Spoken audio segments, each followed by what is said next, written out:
Querido viajero, buenos días. Hoy viajaremos a través del tiempo en busca de una pregunta fundamental. Hay un plan detrás de toda construcción, incluso de una cabaña. ¿Y qué pasa con el universo? Antes de partir hacia una nueva y emocionante aventura, piensa en darle like al vídeo y suscribirte al canal para no perderte nada. Gracias y buen viaje.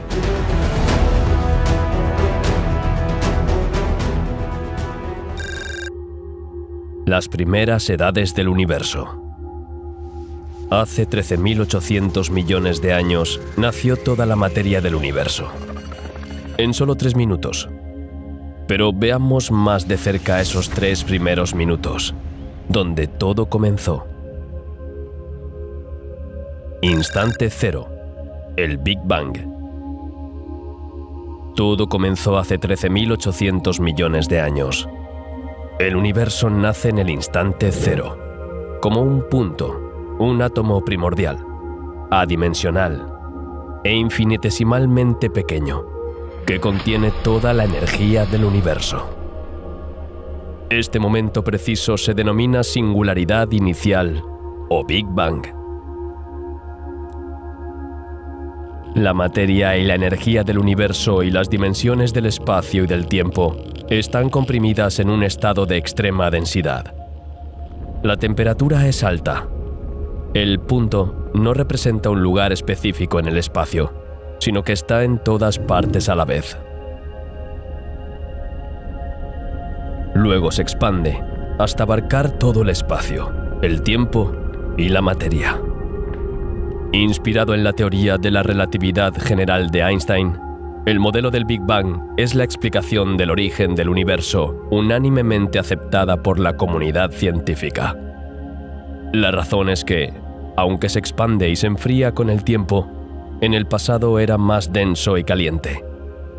A partir de este punto, y en un ambiente caliente, toda la materia se organiza metódicamente por las fuerzas de interacción. Todo sucede muy rápidamente, con solo fracciones de segundo de separación entre los siguientes pasos.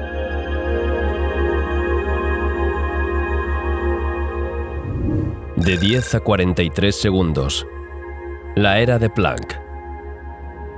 Este breve periodo se caracteriza por ser la gran unificación. El universo tiene un tamaño de 10 a 33 centímetros, un tamaño indivisible. Es la menor unidad y distancia posible entre dos puntos.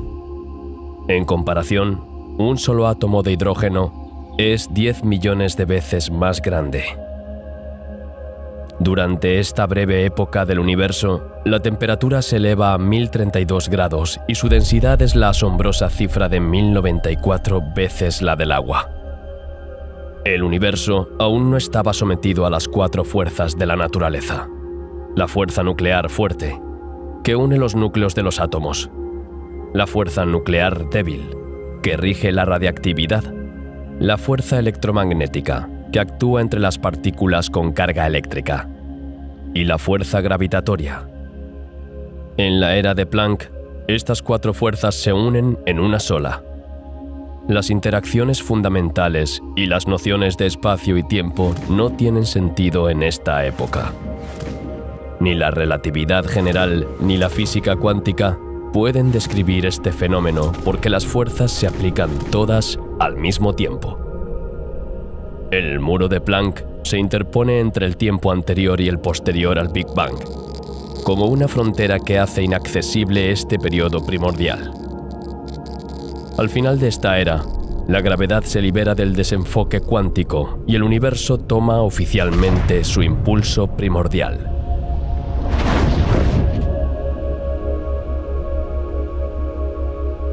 De 10 a 35 segundos. Inflado. Justo después de la era de Planck, la temperatura baja a 1028 grados. La energía liberada repentinamente del vacío cuántico hace que el universo se expanda rápidamente. Todas las distancias aumentan en una pequeña fracción de segundo. Su volumen aumenta en un factor de 1027, mientras que la expansión que sigue a lo largo de 13.800 millones de años es de 109. Bajo tal inflación, una pequeña área del universo primordial se expande enormemente. Al estirar excesivamente la curvatura del espacio en todas las direcciones, las anisotropías casi se borran. Durante esta expansión, las fluctuaciones cuánticas de la diminuta región inflacionaria adquieren una dimensión sideral, dejando su huella en el fondo cosmológico para siempre. Esta expansión fenomenal no contradice la teoría de la relatividad general, que afirma que nada puede moverse más rápido que la luz. El espacio mismo se mueve, no los cuerpos. La distancia entre dos partículas aumenta no porque se muevan, sino por la expansión del espacio. La entidad acelerada del universo primordial, con su considerable densidad, se desintegra en partículas, asistiendo al final de la inflación y al nacimiento de la materia. La inflación inyecta una enorme cantidad de energía en el universo. Las partículas y antipartículas entran en el mundo. Entre ellos están los componentes de la llamada materia oscura, la más abundante en el universo, que sirve de aglutinante indispensable para la formación de grandes estructuras.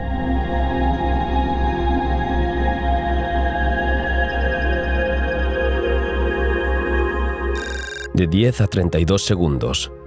La formación de los quarks del protón. Terminada la fase inflacionaria, el universo vuelve a un ritmo de expansión más adecuado, parecido al que dominará durante los próximos miles de millones de años. Tiene el tamaño de una naranja y su temperatura se enfría a 1025 grados. Aparecen los quarks, los primeros elementos de la materia, acompañados de los antiquarks. La antimateria es la materia con una carga eléctrica opuesta. En cada encuentro se produce la aniquilación y se libera un fotón. La batalla se desarrolla en la luz. La fuerza fuerte toma el relevo y une los quarks para formar partículas compuestas que combinan tres quarks, los mesones y los bariones. Los más conocidos son los protones y los neutrones, constituyentes de todo lo perceptible en el universo. Los antibariones se forman de forma natural y se produce un intenso periodo de aniquilación. El encuentro de la materia y la antimateria provoca su desaparición y la producción de dos fotones de alta energía. Por el contrario, cuando un fotón materializa un par materia-antimateria, equilibra las pérdidas en la medida en que los fotones son lo suficientemente energéticos para producir la reacción. A medida que la expansión sigue disminuyendo, la energía media de los fotones baja, no se producen suficientes pares y la aniquilación continúa. Los bariones habrían desaparecido si una ruptura de simetría no hubiera roto la igualdad dentro de la sopa primordial. Aparece un excedente de materia, 1000 millones de antiquarks contra 1000 millones y un quarks.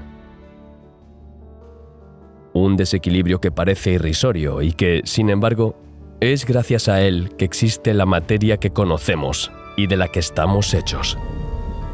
Los antibariones desaparecen y solo queda una 1000.000.000ésima parte de los bariones. La llamada materia bariónica está formada por quarks y antiquarks, partículas elementales del modelo estándar sometidas a la fuerza fuerte. La sopa primordial se calienta a una temperatura tan alta que se produce una agitación térmica. Los quarks, antiquarks y gluones se mueven libremente.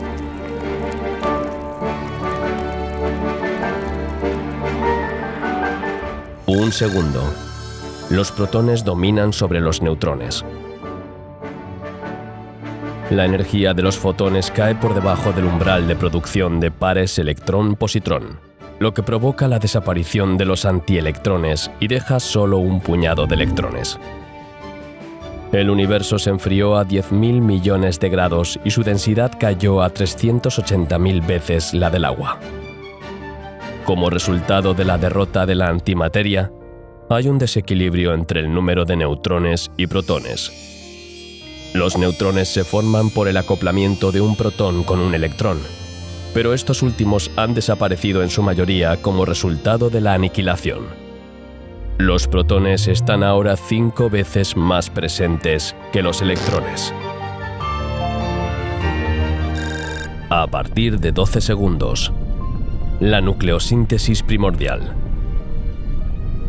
La temperatura alcanza ahora 1000 millones de grados. En medio de este universo denso y caliente, los protones y los neutrones permanecen y se unen sin riesgo de ser separados por los fotones. Forman nucleones.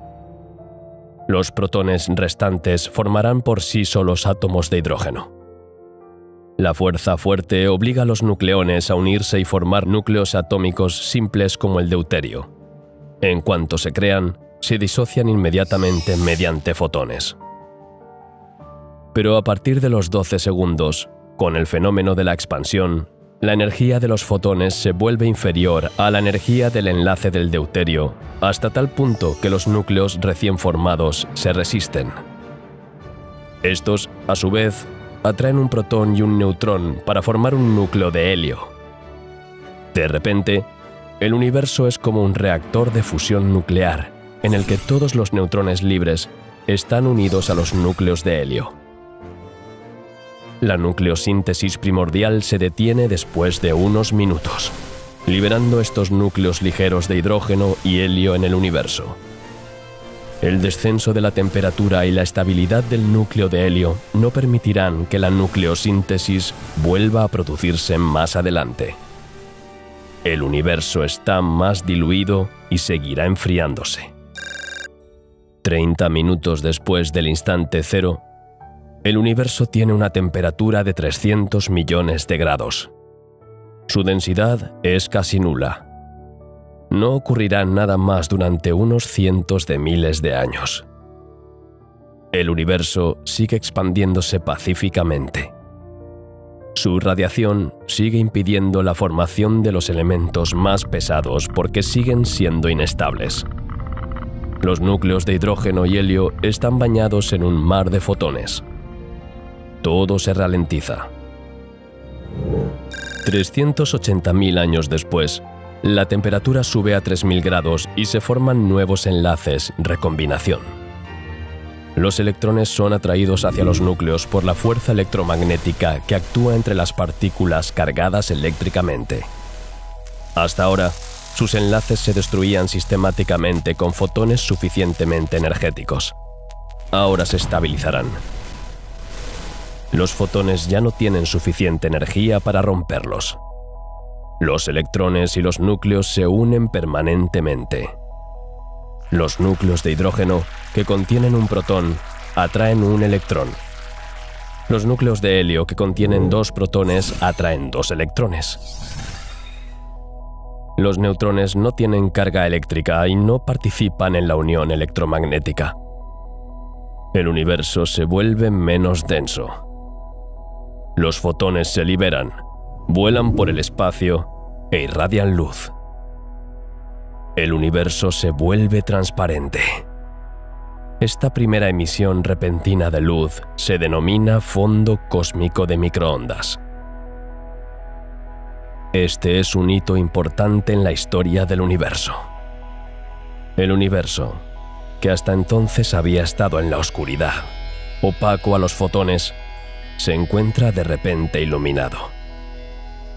Los primeros átomos se crearon por la unión de núcleos y electrones. Los principales son el átomo de hidrógeno, formado por un electrón y un núcleo de hidrógeno, y el átomo de helio, formado por 2 electrones y un núcleo de helio. El brillo del fondo cósmico de microondas se ha propagado hasta nosotros desde entonces.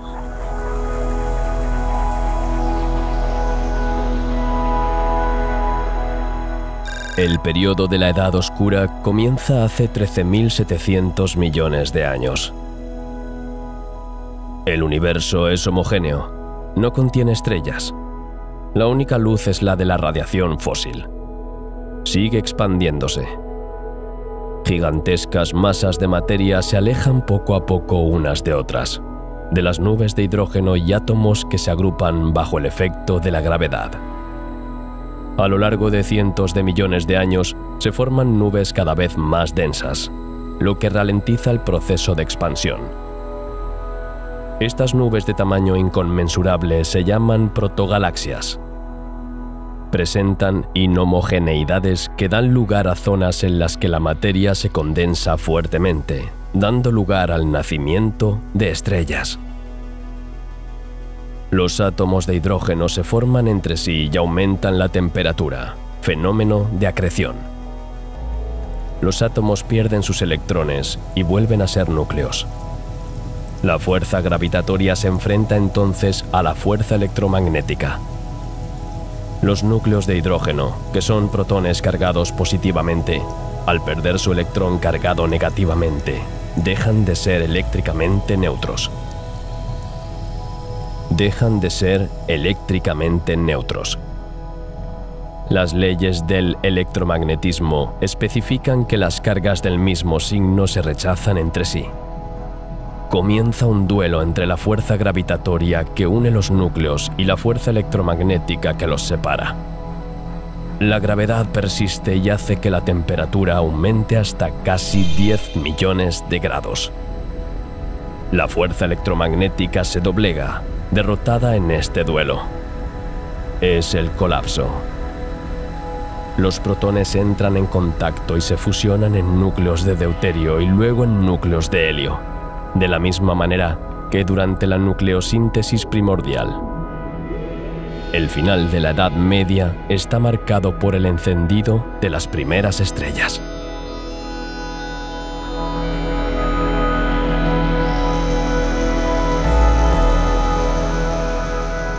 Las estrellas se revelan en destellos de luz por todo el universo.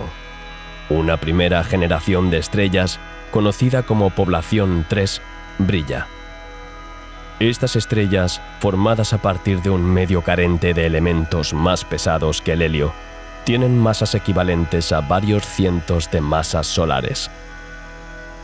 Estas estrellas muy luminosas evolucionan rápidamente y tienen una vida corta, de menos de 1 millón de años. Sus temperaturas superficiales alcanzan los 100.000 grados Celsius. Los fotones que emiten estas estrellas son muy energéticos e ionizan fuertemente el gas de hidrógeno y helio que las rodea. Su breve paso por el universo permite la síntesis de elementos más pesados, como el litio, que servirán para formar la siguiente generación de estrellas. Una de las estrellas de la primera generación alcanza la evolución y provoca un estallido de luz de rayos gamma en todo el universo. Los átomos existentes son ionizados por la intensa radiación de la primera generación de estrellas de la población 3.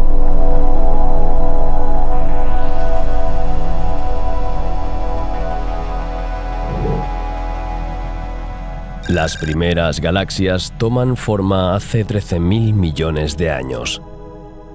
Mientras nacen estrellas por todas partes, se organizan nubes de hidrógeno. El gas y las estrellas giran sobre sí mismos. Espirales que brillan con miles de millones de luces y elipses de estrellas y gas toman forma y pueblan el universo. Las galaxias nacen como islas de materia en el vacío intergaláctico. La materia de las galaxias gira alrededor de un agujero negro. Mantenida alrededor de este centro por la gravedad, escapa a la expansión del universo. Existen dos tipos de galaxias. Las galaxias espirales, que son las más numerosas, tienen una protuberancia central desde la que se extienden sus brazos espirales, y las llamadas galaxias elípticas, que tienen forma esférica.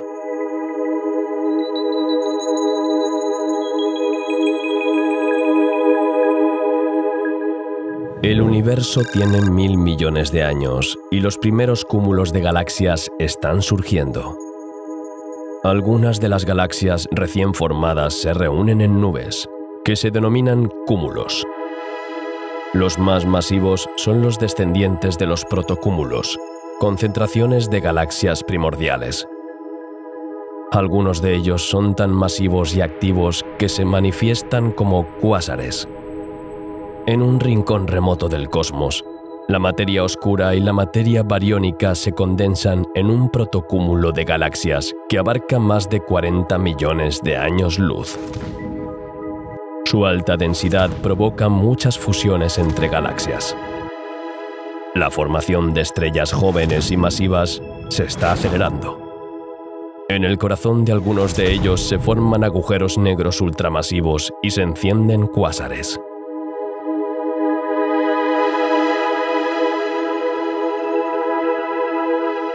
Las fusiones de protogalaxias se producen durante las fases embrionarias de la futura Vía Láctea. Esto da lugar a brotes de formación estelar, de los que surgen cúmulos de cientos de miles de estrellas, uno de los cuales se llama Messier 13. Esto ocurre después de muchas fusiones sucesivas de protogalaxias cada vez más masivas. Cuando dos de ellos entran en contacto, se produce un estallido de formación estelar, produciendo un enorme cúmulo que contiene cientos de miles de estrellas. Las estrellas más grandes abandonan rápidamente el cielo. Los más numerosos, menos masivos que el Sol, pueden brillar durante decenas de miles de millones de años. Si el cúmulo estelar sobrevive a la dispersión, podrá verse dentro de 12.000 millones de años como un cúmulo globular. Messier 13 contiene casi 1 millón de estrellas en una esfera de menos de 150 años luz de radio. Su densidad estelar en el centro es mucho mayor que en la actual vecindad solar.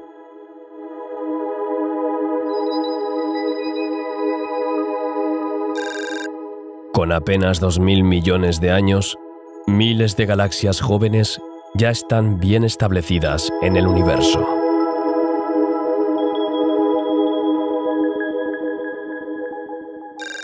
La apariencia del universo no ha cambiado en los últimos 3.000 millones de años, pero las galaxias que lo componen están en continua evolución. Todavía no han alcanzado el equilibrio que los caracterizará más adelante. La formación de estrellas está en pleno apogeo, favorecida por las frecuentes colisiones entre galaxias. La primera generación de estrellas de la población 3 da paso a objetos pobres en metales cuya trayectoria se corresponde con la de las estrellas más modernas de la población 1. Las estrellas con masas superiores a unas pocas masas solares llegan al final de su evolución y liberan en el universo gas rico en núcleos recientemente sintetizados en crisoles estelares. Otros núcleos producidos durante las explosiones de supernovas también se mezclan con el medio interestelar. El ritmo de formación de estrellas está en su punto más alto. En el corazón de las galaxias se establece un equilibrio entre el gas rico en metales que escapa de las estrellas y el gas sin metales del medio intergaláctico. La proporción de elementos en el universo se fija en torno al 74% de hidrógeno, el 24% de helio y el 2% de otros elementos como oxígeno, carbono, neón y hierro.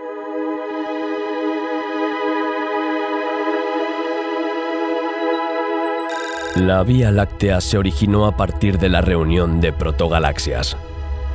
A medida que avanza la coalescencia, la materia oscura se estanca en la periferia formando un halo esférico con un radio de unos 200.000 años luz y una masa del orden de 1.000 millones de masas solares. El gas bariónico arrastrado en el interior se contrae en un disco muy fino con una alta velocidad de rotación. Nubes de gas interestelar flotan en este disco con un radio de 50.000 años luz, en el que están fijadas varios miles de millones de estrellas.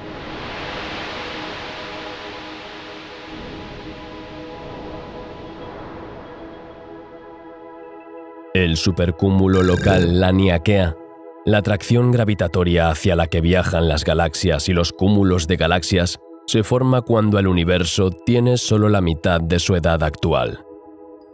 Con una extensión de 500 millones de años luz, La masa de materia que contiene equivale a 100 millones de masas solares. Este gigantesco continente cósmico está formado por 10.000 grandes galaxias, incluida la Vía Láctea, cada una de las cuales contiene unos 100.000 millones de estrellas y 1 millón de galaxias enanas.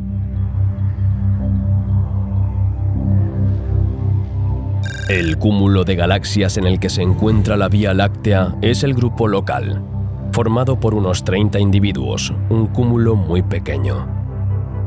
Entre ellas, además de nuestra futura galaxia, hay otras 2 galaxias bastante masivas. Al estar relativamente cerca unas de otras, acaban fusionándose en una sola galaxia. Hace 5.200 millones de años, la gran nebulosa de Andrómeda, o M31, tomó forma. Como resultado de esta fusión, se forma una gigantesca estela de estrellas por las fuerzas de marea.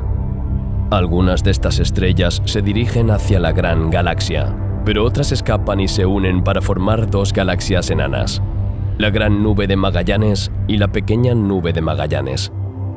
Con tal velocidad, pronto se encuentran en las proximidades de la Vía Láctea.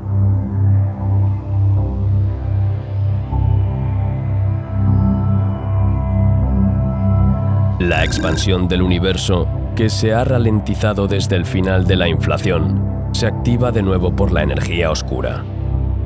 Esta misteriosa materia oscura que llena el vacío del universo se comporta como una fuerza gravitatoria repulsiva, lo que la hace capaz de invertir la ralentización de la expansión. La densidad de la materia disminuye con el tiempo, mientras que la densidad de la energía oscura permanece inalterada. Este último se convierte en el principal constituyente del universo.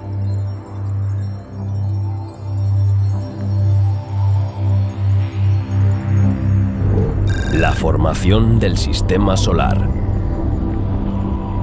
El nacimiento de la estrella de nuestro sistema solar, el Sol, ocurre hace 4.570 millones de años. La energía oscura es el principal constituyente del universo.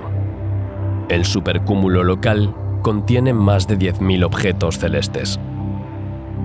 En su periferia se encuentra el Grupo Local, formado por una treintena de galaxias, de las cuales la Vía Láctea es la más destacada. Su halo de materia oscura le ha dado un delgado disco de estrellas y gas que, en general, es muy frío y bastante diluido, conteniendo solo unas decenas de miles de millones de átomos por centímetro cúbico, en comparación con los miles de millones de nuestra atmósfera. Una de estas nubes interestelares flota a 27.000 años luz del centro de la Vía Láctea. Está compuesto principalmente por hidrógeno, con algunos toques de helio y otros elementos pesados procedentes de una supernova. De repente, un fragmento de esta nebulosa colapsa sobre sí mismo, bajo el efecto de la atracción gravitatoria. Los átomos se aceleran y migran hacia el centro, que se vuelve más caliente y denso.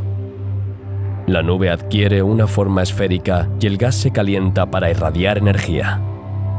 El Sol en ciernes tiene actualmente la forma de una protoestrella. Para brillar como una estrella en este entorno excesivamente frío de menos 270 grados Celsius, debe producir suficiente energía. La nube de gas se contrae a una temperatura de 10 millones de grados Celsius en su centro. Comienza la fusión de los núcleos de hidrógeno. La interacción fuerte domina sobre la repulsión eléctrica. Los 2 átomos de hidrógeno se combinan para formar un átomo de helio y así liberar energía. Hasta 4 millones de toneladas de hidrógeno arden por fusión cada segundo y la energía producida en este horno de 15 millones de grados Celsius debe ser liberada. Los fotones, producidos en el centro del Sol, se encargan de esta tarea y tardarán 500.000 años en llegar a la superficie. Desde el núcleo ardiente, pasan por una zona radiactiva más fría y densa a 2 millones de grados Celsius, y luego por una zona convectiva donde la materia caliente se disipa hacia el exterior más frío. Al final de este viaje, la materia se enfría y se hunde en el fondo. Antes de su contracción final, el futuro Sol está rodeado por un disco de gas y polvo que se fragmenta en una miríada de pequeños cuerpos. Algunos de ellos se aglomeran en estructuras más grandes.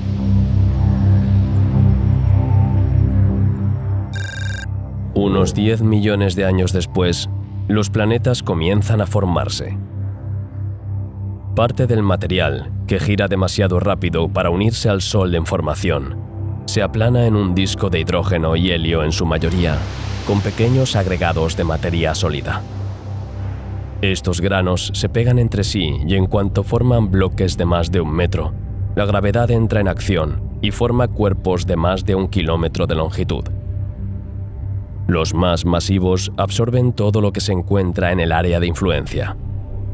Este proceso da lugar a embriones planetarios. Cuanto más lejos estén del Sol, mayor será su masa. La línea de hielo define el límite más allá del cual las moléculas simples se condensan y adoptan la forma sólida del hielo. Por debajo de esta línea, las moléculas están en forma de gas, porque la temperatura del joven Sol impide la formación de hielo.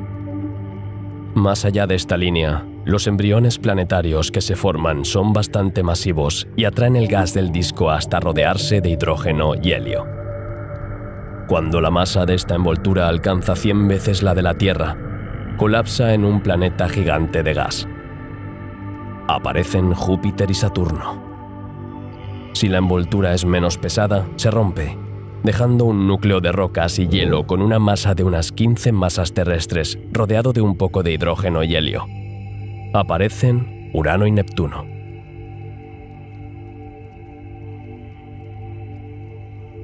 Por debajo de la línea de hielo, el medio se vacía gradualmente de gas y los embriones planetarios se perturban mutuamente en órbitas que se vuelven tan largas que pueden colisionar. Se producen colisiones violentas. Solo 4 individuos sobreviven a esta batalla de choque, los 4 planetas terrestres: Mercurio, Venus, la Tierra y Marte.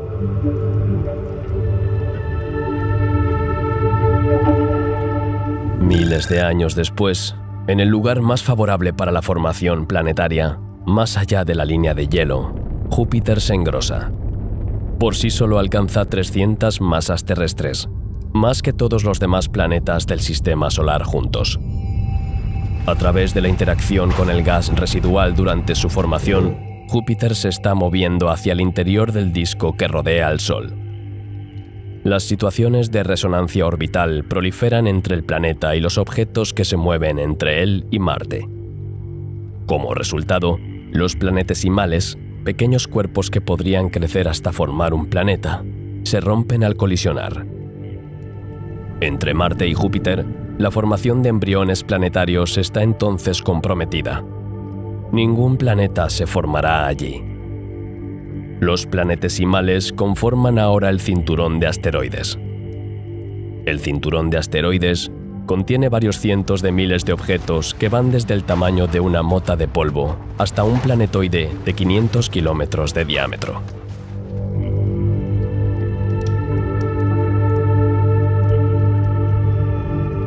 Hace poco más de 4.500 millones de años, la Tierra recién formada prospera tranquilamente en su zona orbital, que ha limpiado adecuadamente de cualquier objeto celeste.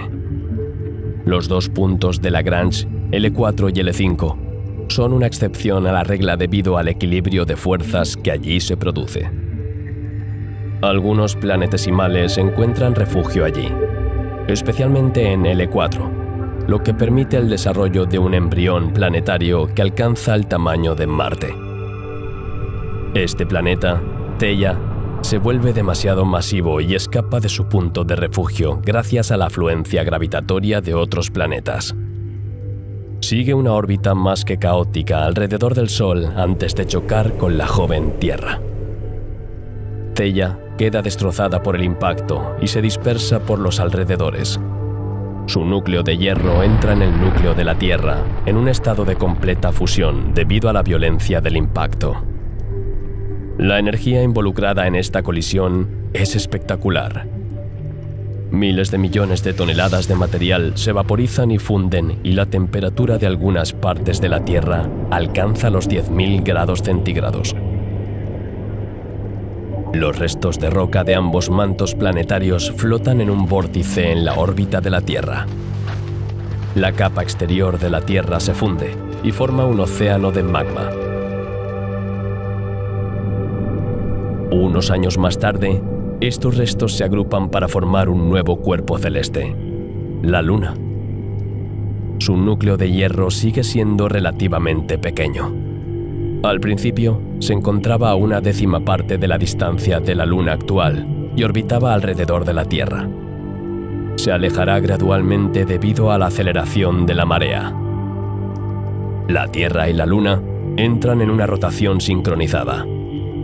Una de las caras de la Luna está constantemente girada hacia la Tierra. La Luna, protagonista esencial de la evolución futura, permite a la Tierra estabilizar su eje de rotación mediante el mecanismo de fricción de marea.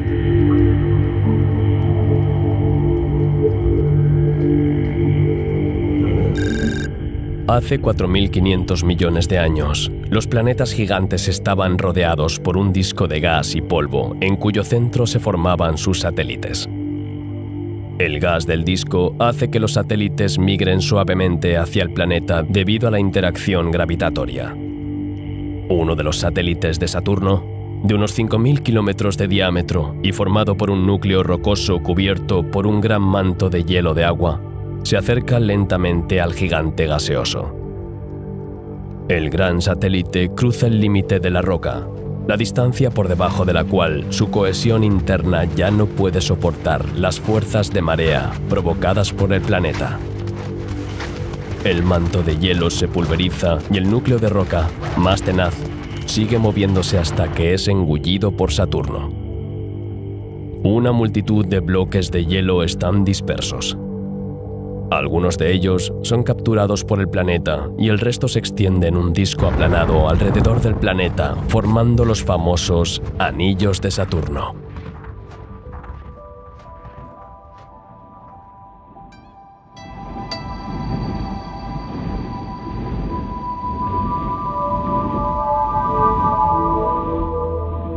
Después de algunos miles de años, aparece la nube de Oort. Se forman los planetas gigantes. Su nube de gas y polvo se dispersa gradualmente. El sistema solar se imputa con un disco de planetesimales compuesto por pequeños cuerpos que quedaron fuera de la fase de formación planetaria. Mediante la interacción gravitatoria con los planetas gigantes, algunos planetesimales son expulsados del sistema solar. Bajo la influencia gravitatoria de las estrellas, los planetesimales ven circular sus órbitas alrededor del Sol formando una esfera de pequeños cuerpos. Esta entidad, conocida como la nube de Oort, mide 50.000 unidades astronómicas de radio. Está formado por más de 1.000 millones de núcleos cometarios, una auténtica reserva de cometas en ciernes.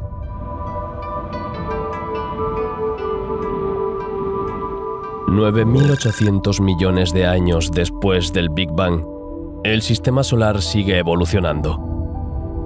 Los 4 planetas gigantes están muy cerca unos de otros.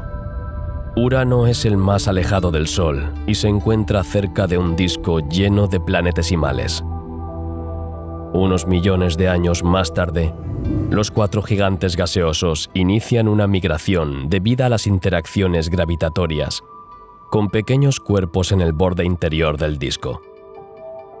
Saturno, Neptuno y Urano se desplazan hacia el exterior, mientras que Júpiter lo hace hacia el interior. El periodo de rotación de Júpiter alrededor del Sol es ahora la mitad del de Saturno. Este cambio en la estructura orbital de los planetas gigantes tiene un impacto violento y brutal en el sistema solar. Saturno es empujado por Júpiter hacia su órbita final e interactúa con Urano y Neptuno. Los dos últimos son impulsados a órbitas mucho más alargadas. Neptuno sobrepasa la órbita de Urano y es lanzado al corazón de un disco de planetesimales. Miles de cuerpos son expulsados de sus órbitas originales, tanto fuera como dentro del sistema solar, hacia los planetas terrestres. Este es el periodo del gran bombardeo tardío. La Luna, Marte y Mercurio, y en menor medida la Tierra, son golpeados repentinamente por meteoritos y cometas.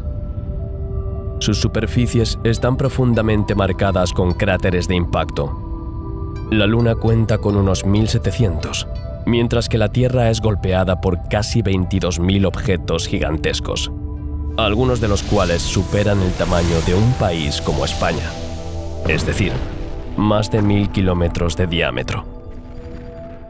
Esta violencia tiene consecuencias. La energía liberada durante el bombardeo fue suficiente para vaporizar parte de los océanos que cubrían la Tierra, destruyendo cualquier forma de vida que pudiera haber empezado a establecerse en el planeta, haciéndolo temporalmente inhabitable. Tritón se convirtió en un satélite de Neptuno hace 3.900 millones de años. El planeta está evolucionando en las profundidades del disco planetesimal. Un par de planetesimales pasan a baja velocidad por la influencia gravitatoria de Neptuno. Para Neptuno, es más fácil capturar un par que un solo objeto, ya que simplemente transfiere el exceso de energía del sistema al otro miembro, que luego es expulsado. Neptuno capta el objeto más masivo de la pareja, Tritón. Se convierte en el mayor satélite del planeta, con 2.700 kilómetros de diámetro, orbitando en sentido contrario a la rotación de Neptuno. Tras el gran bombardeo tardío, comienza el vulcanismo en Marte. Toda la lava que se encuentra bajo la superficie entra en erupción repetidamente en lugares específicos. La lava, que es muy fluida, se acumula en capas sucesivas hasta que, a largo plazo, forma volcanes en escudo con una forma cónica relativamente plana. En ausencia del mecanismo erosivo que se supone habitualmente que esculpe las montañas, algunos de estos volcanes en formación crecen hasta alcanzar tamaños colosales. Este es el caso del Monte Olimpo, el mayor volcán y el pico más alto del sistema solar. Este extraordinario gigante tiene más de 22 kilómetros de altura y 600 kilómetros de diámetro. Para imaginar su tamaño, apenas cabría en España. Su cámara de magma tiene unos 80 kilómetros de diámetro y su flujo de lava supera el 1.000.000 de metros cúbicos por segundo. Para llegar a la cima del Olympus Mons es necesario escalar la base del volcán, que está rodeada de acantilados y tiene entre 2 y 6 kilómetros de altura. A continuación, una pendiente, conocida como aureola, formada por crestas y bloques imponentes. Aquí se encuentra la enorme caldera, el cráter volcánico, construido a partir de una maraña de 5 calderas de 60 por 80 kilómetros. Se forman nubes de hielo y polvo de dióxido de carbono que son movidas por los vientos marcianos. El Monte Olimpo domina el sistema solar. La migración de Júpiter y Saturno fuera del sistema solar envía a Neptuno a una órbita donde interactúa gravitacionalmente con el disco primitivo. Los planetesimales que se acercan demasiado a los planetas ven perturbadas sus órbitas hasta ser expulsados del sistema solar. Algunos llegan a la nube de Oort, otros continúan su viaje y llegan a zonas donde prevalece la estabilidad orbital. A veces se asientan en órbitas muy inclinadas respecto al plano de la elíptica y forman una zona en forma de anillo que recuerda a un cinturón de asteroides mucho mayor, el cinturón de Kuiper. Compuesto por miles de millones de cuerpos helados, algunos de los cuales tienen más de 1.000 kilómetros de diámetro, se encuentra entre 30 y 55 unidades astronómicas más allá de la órbita de Neptuno. Además de pequeños cuerpos compuestos por volátiles congelados como el metano, el amoníaco y el agua, el cinturón de Kuiper contiene al menos 3 planetas enanos: Plutón, Makemake y Haumea.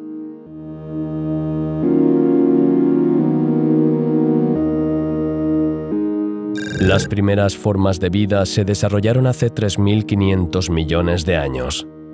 Los grandes eventos volcánicos hacen que el agua de las capas más profundas de la Tierra se eleve en forma de vapor, dejando el planeta con una espesa nube.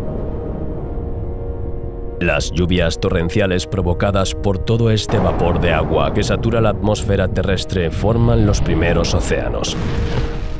Otra parte del agua procede del gran bombardeo, cuando una multitud de pequeños cuerpos helados cayeron del espacio. El entorno es ahora propicio para la aparición de las primeras células y bacterias que pueblan los humedales. Las cianobacterias, o algas verde-azules, prosperan en los límites extremos de las mareas. Fijan el CO2 presente en la atmósfera y construyen estromatolitos. La atmósfera de la Tierra estaba formada originalmente por un poco de nitrógeno y la mayor parte de dióxido de carbono, un compuesto químico que combina un átomo de carbono y 2 de oxígeno. Gracias a la luz solar, el CO2 se descompone y las cianobacterias liberan cantidades crecientes de oxígeno mientras fijan el carbono.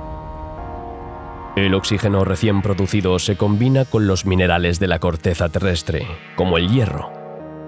Por lo tanto, la composición de la atmósfera es siempre la misma. Al cabo de un tiempo, todos los minerales se oxidan y el oxígeno se extiende por la atmósfera. Ataca al metano, que desaparece en apenas 100.000 años, provocando la caída del efecto invernadero. Las temperaturas descienden y se forma una gruesa capa de hielo en la superficie de la Tierra.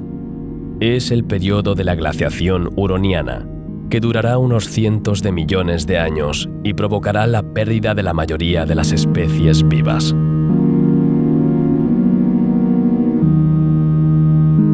Hace 500.000 millones de años, en algún lugar de la Vía Láctea, una corriente de estrellas jóvenes se enamoró de una nube interestelar, dejando una serie de estrellas que quedaron unidas por su gravedad mutua en forma de cúmulo abierto.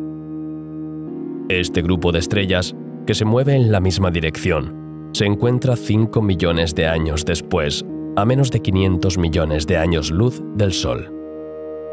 Perturbado por su entorno galáctico, el grupo de estrellas se dispersa hasta que sus 7 estrellas más brillantes adoptan la forma de una gran cacerola. Se forma el asterismo de la Osa Mayor.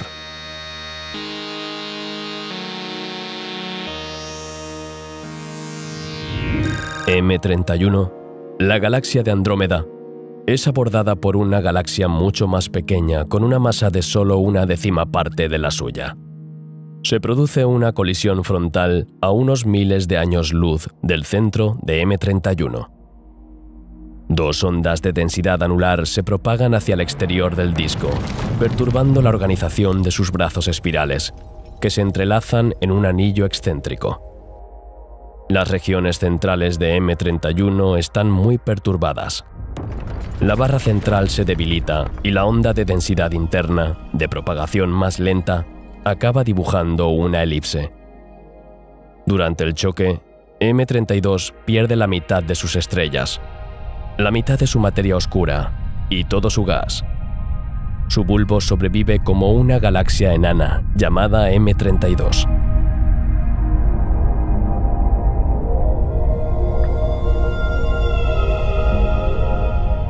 Hace más de 200 millones de años, las 4 masas de Tierra de 570 millones de años se fusionan en una sola, Pangea, que significa todas las tierras.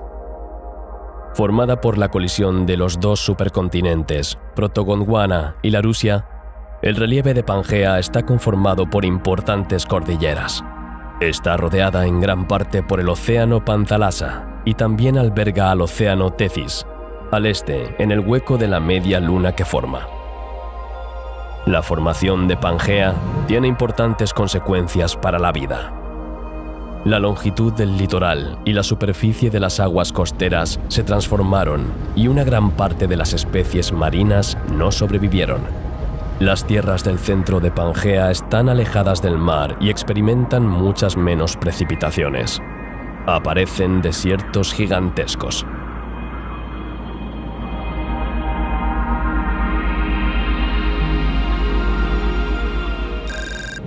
50 millones de años después de su formación, Pangea se corta en dos por una serie de fracturas. Una profunda fisura comienza a abrirse y a llenarse de agua, seguida de enormes flujos de lava procedentes del magma que asciende a lo largo de las fracturas. El océano Atlántico comienza a formarse.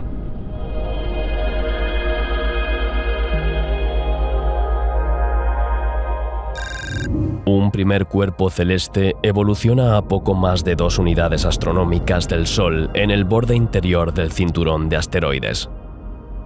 Con un diámetro de 170 kilómetros, es un tamaño adecuado para una población cuyo crecimiento está limitado por la presencia perturbadora de Júpiter y cuyos asteroides rara vez superan este diámetro. Al mismo tiempo, un segundo cuerpo celeste de 60 kilómetros de diámetro se mueve en una órbita bastante similar a la del primero. Un día, los dos asteroides chocan. Una colisión frontal a una velocidad de 3 kilómetros por segundo, de una violencia inconmensurable. Los dos asteroides se reducen a un resto de polvo lo suficientemente grande como para permitirles reagruparse y formar una nueva familia de objetos con características similares. La familia de asteroides llamada Baptistina. Esta familia de asteroides está formada por un centenar de objetos mayores de 10 kilómetros, el mayor de los cuales tiene 40 kilómetros de diámetro, y seguirá dando que hablar.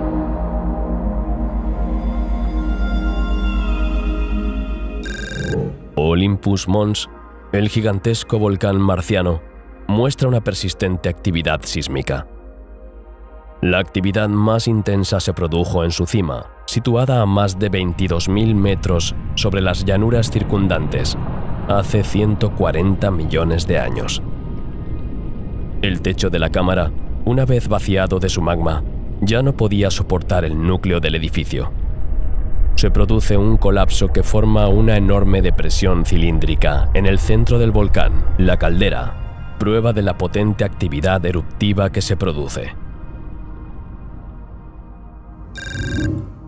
Se forman unas 3.000 estrellas, no muy lejos de la Vía Láctea, a 400 años luz del Sol. Brillan con una luz azulada, debido a su temperatura superficial de más de 10.000 Kelvin.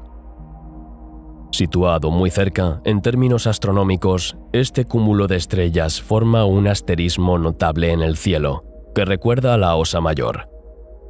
El cúmulo M45, o Pléyades, contiene una docena de estrellas visibles a simple vista desde la Tierra. Todos están unidos gravitatoriamente.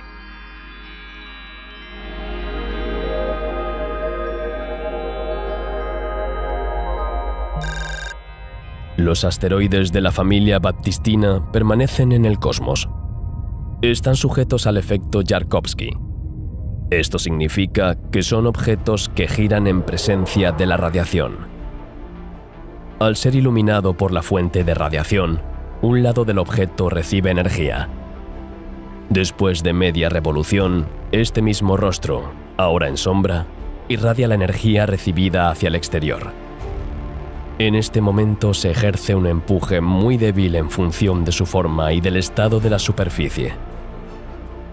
El efecto Yarkovsky divide a la familia Baptistina en dos grupos que se alejan entre sí. A medida que se desplazan, algunos de ellos son perturbados por Júpiter y los demás planetas son expulsados a órbitas hasta las de la Tierra o la Luna. Hace 108 millones de años, uno de ellos, de unos 10 kilómetros de tamaño, voló a baja altura sobre el horizonte occidental de la Luna hasta chocar violentamente con ella. El impacto forma una enorme depresión circular, el cráter Tycho. y envía vetas de eyección de más de 1000 kilómetros a través del hemisferio sur de la Luna. Los grandes restos arrojados por el impacto golpean la Tierra poco después y causan una devastación localizada. Los primeros signos de cataclismo planetario que llevará a la desaparición de muchos dinosaurios en unos pocos millones de años.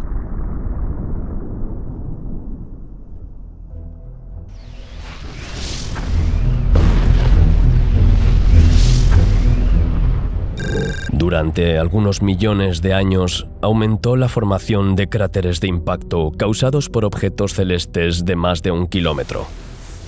Esto se debió a la familia de asteroides Baptistina, que creó el cráter Tycho en la Luna y uno de los 4 mayores cráteres de Venus.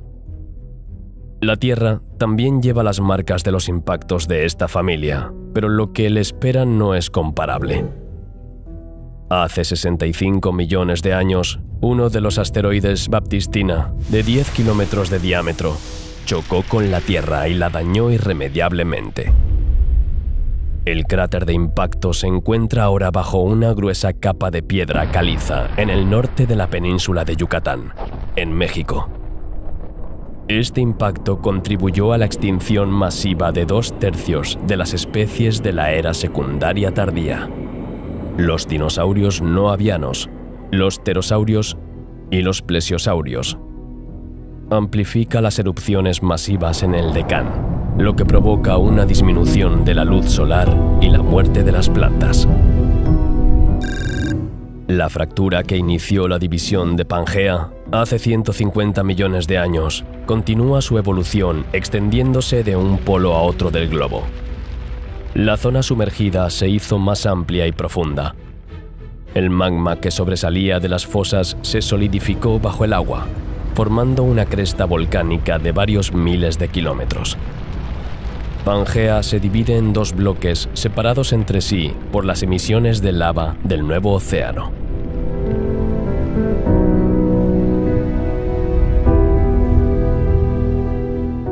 Con una arquitectura muy diferente a la de la Vía Láctea, NGC 2841 es una gran galaxia espiral de contorno escamoso, atravesada por inicios discontinuos de brazos galácticos que no llegan a formar una espiral. Las ondas de densidad no son suficientes para estirar las estructuras del brazo espiral. Esto no hace que la formación de estrellas sea menos activa, como demuestran todas las estrellas formadas hace 46 millones de años, pero la galaxia carece de nebulosas interestelares. Las estrellas masivas producen violentos vientos interestelares que dispersan el medio en el que podrían nacer nuevas estrellas y ayudan a extinguir cualquier deseo de un nuevo brote.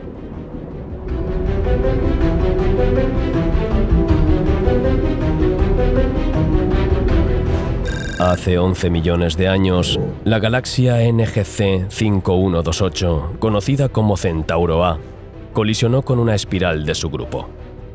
Unos millones de años después, el gas interestelar de la espiral rodea el núcleo de la gran galaxia elíptica, donde también se encuentra un agujero negro muy masivo de varios cientos de millones de masas solares. De la misma manera que el agua se escurre de un fregadero, la materia atraída por el agujero negro lo rodea en un fino anillo, el disco de acreción. La materia es expulsada a gran velocidad en 2 chorros que se extienden a lo largo de miles de años luz antes de dispersarse en un círculo. NGC 5128 es un miembro de la familia de galaxias del núcleo activo que se caracteriza por una luminosidad especialmente intensa.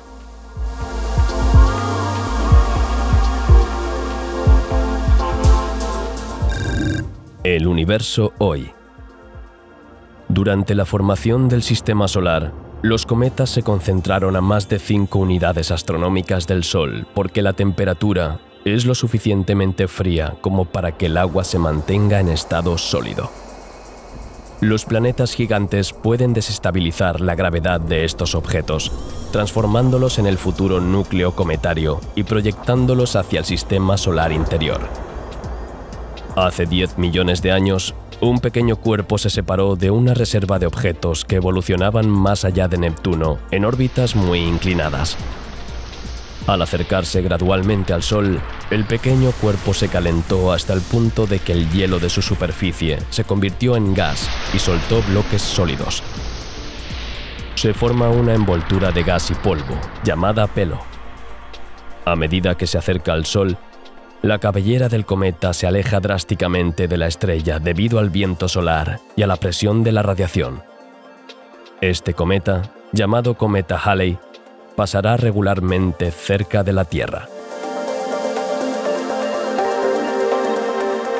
Hace 7 millones de años, Cygnus X1, la fuente más importante de rayos X, se emite en la constelación de Cygnus.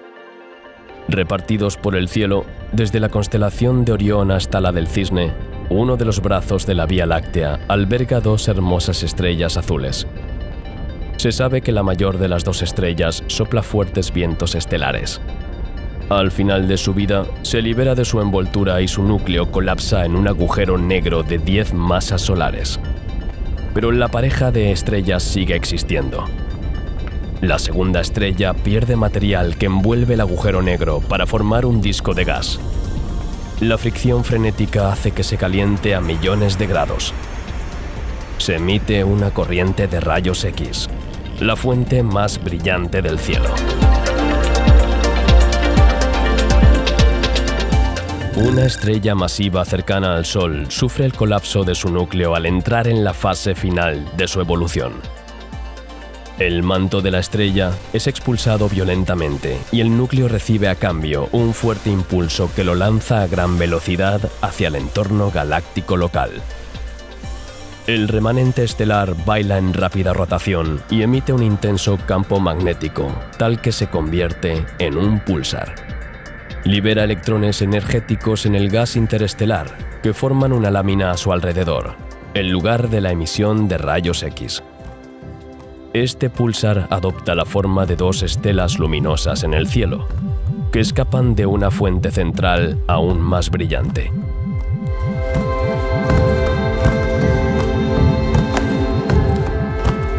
La estrella Sanduleak es una supergigante azul en la Gran Nube de Magallanes. Es 20 veces más masivo que el Sol. Hace unos 160.000 años, el núcleo de esta estrella colapsó.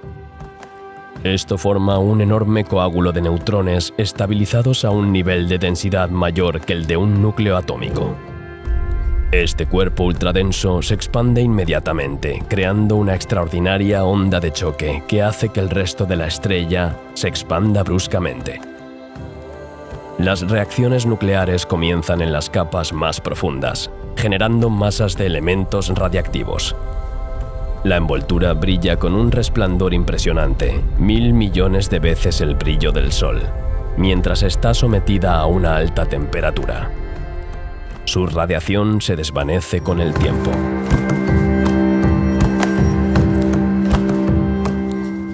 Un gran cúmulo estelar se encuentra a lo lejos en la Vía Láctea, en dirección a Sagitario.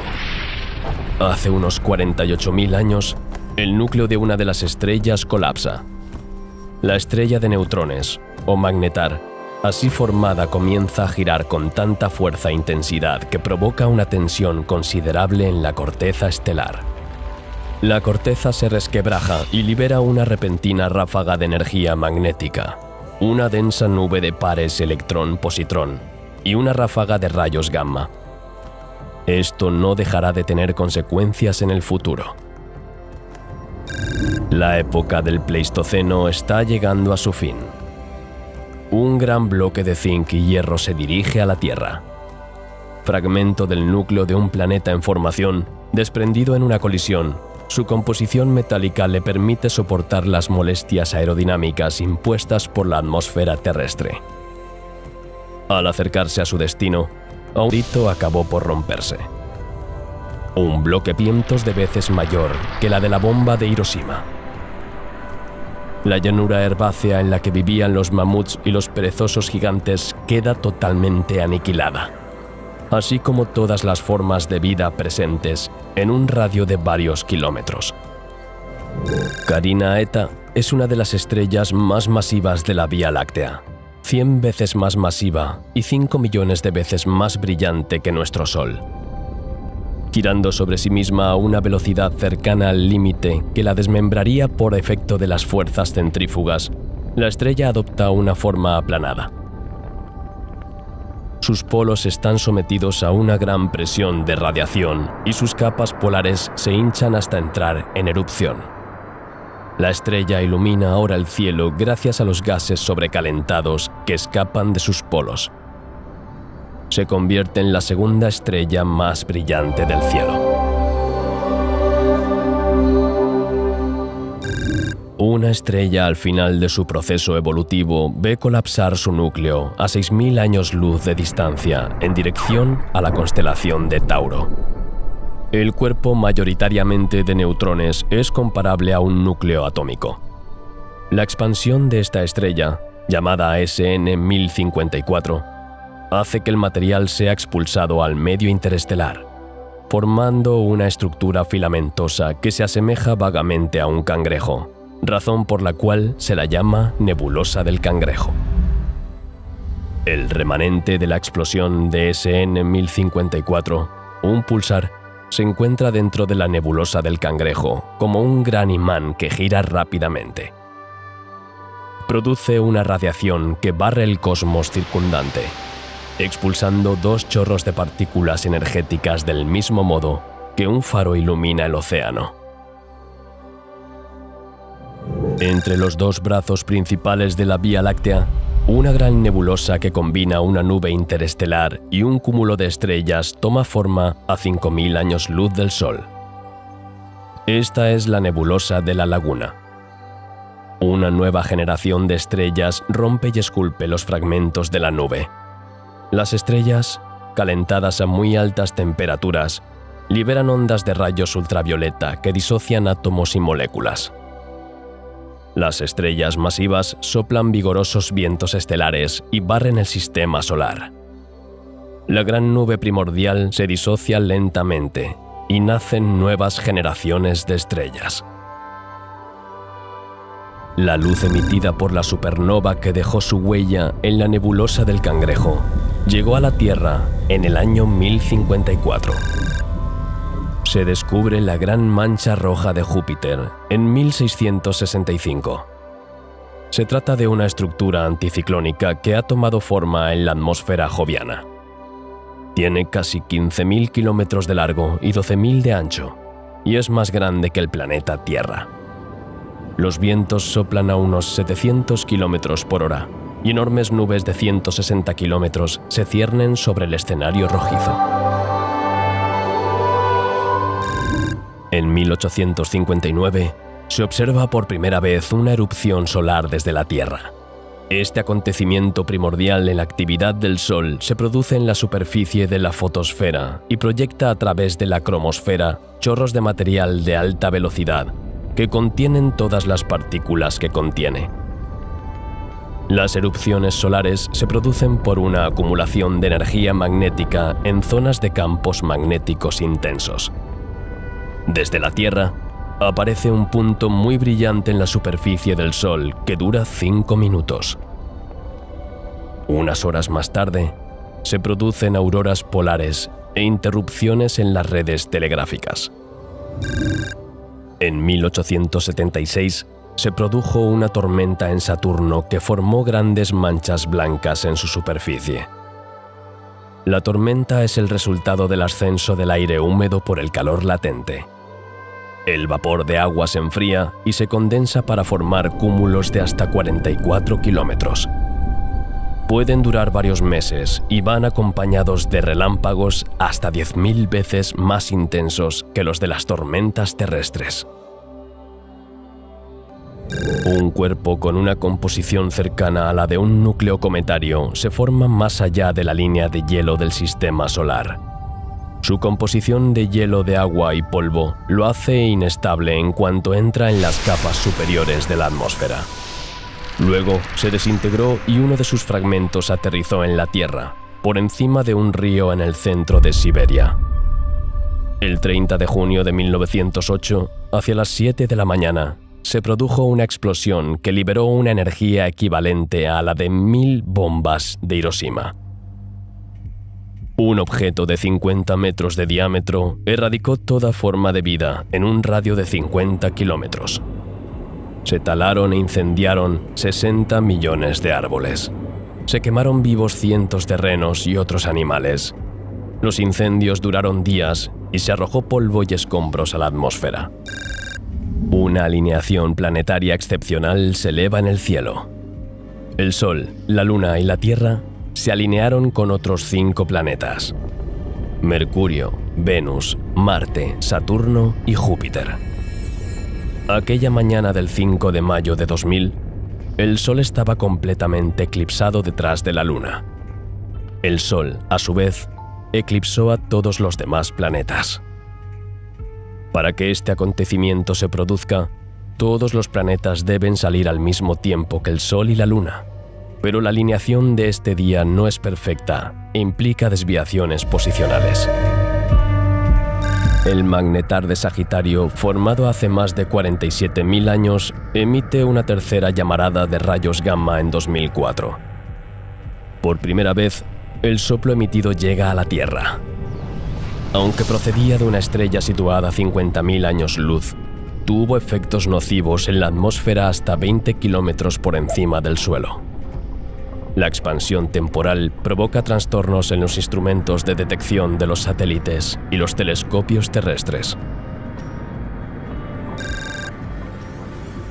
La desintegración de asteroides es un hecho frecuente en el espacio, ya que no es raro que los asteroides choquen con otros objetos del cosmos, como demuestra la superficie de la Luna, que ha sido fuertemente impactada por fragmentos de estos cuerpos en descomposición. En 2013 se observó un fenómeno más raro: la desintegración del asteroide P/2013-R3, de forma totalmente espontánea e inesperada. Este acontecimiento se explica por la inestabilidad del asteroide al ser golpeado por la luz del Sol.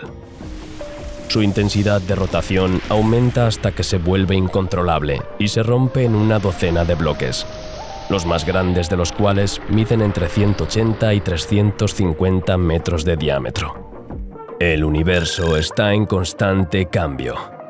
El año 2022 deleita nuestros ojos con maravillosos acontecimientos astronómicos. Durante unos días, el número de meteoros visibles en el cielo aumenta cuando la Tierra pasa por la órbita de un cometa. La lluvia de meteoros, conocida como lluvia de cuadrántidas, se manifiesta con unos 60 bólidos que atraviesan la atmósfera cada hora. A lo largo del año, se produce un espectáculo de diferentes eclipses. Un eclipse solar parcial y un eclipse lunar total cambiarán el cielo durante un breve periodo de tiempo y satisfarán a los astrónomos más curiosos. ¿Qué pasa después? La historia no termina aquí. Aún quedan largos capítulos por escribir. Lo que sabemos hoy no es nada comparado con lo que el universo nos revelará mañana.